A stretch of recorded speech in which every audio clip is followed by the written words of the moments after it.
விசுவாசத்தோடு கூட ஜெபம் தான் அநேக காரியங்களை செய்யுது. எரிகோ மதில் எப்படி விழுந்துச்சு? விசுவாசம் தான். 7 நாட்கள் சுத்தி வாருங்கன்னாங்க. அப்போ இது ஒரு விசுவாசத்தோடு சுத்தி வந்தாங்க. எரிகோ மதில் விழுறதுக்கு முன்னாடியே விசுவாசம். என்ன விசுவாசம்? நான் சுத்தி வருகிறேன், அது இடிஞ்சு விழும். பெரிய மதில். ராகாப் என்ற வேசின் வீடு மதிலுக்கு மேல இருந்துச்சு. அப்ப எவ்வளவு வீதியோ நீளமோ உள்ளதான பெரிய ஒரு மதில். எப்படி ஜெபம் பண்றாங்க, ஆண்டவரே இது இடிஞ்சு விழணும், இடிஞ்சு விழணும், இடிஞ்சு விழணும்னு சொல்லி ஜெபம் பண்றாங்க. அந்த விசுவாசத்துல நிலை நிக்கிறதுனால இடிஞ்சு விழுது. விசுவாசம். கோலியாத்தை ஜெயிக்கிறதுக்கு முன்னாடி தாவீது போகும்போது எப்படி? விசுவாசம் தான். எனக்குள்ள இருக்கிற ஒரு பெரியவர், அவன் என் தேவன் நிந்திக்கிறான், கண்டிப்பா நான் தான் ஜெயிப்பேங்கிறத விசுவாசம். இதான் விசுவாசம். கோலியாத்தை ஜெயிக்கிறதுக்கு முன்னாடி நான் ஜெபிக்கிறேன். எப்படி?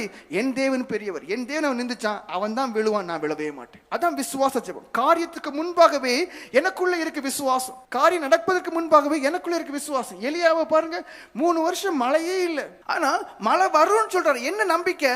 தன் விசுவாசிக்கிறவர் இன்னார் என்று தெரியும், ஏறெடுத்த ஜெபத்தை கேட்கிறவர் இன்னார் என்று தெரியும், அவர் சர்வ வல்லமை உள்ளவர் என்றும் தெரியும், நான் அவருக்கு பயப்படுறேன் என்பதனால் என் ஜெபத்தை கேட்பார் என்று எனக்கு தெரியும், அதனாலேயே அதிக நிச்சயமாய் மழையை தருவார் என்று சொன்னார். பாருங்க, இந்த 3 காரியங்களும் விசுவாசத்துக்கு பிறகு, விசுவாசம் உள்ள ஜெபத்திற்கு பிறகு நடக்கக்கூடியதான காரியங்கள். விசுவாசிகள்ங்கிற பேர் இருக்கு, ஆனா அவிசுவாசத்துல ஊர்னவங்களா இருக்கும். அப்ப நீங்க எல்லாம் மாறணும்.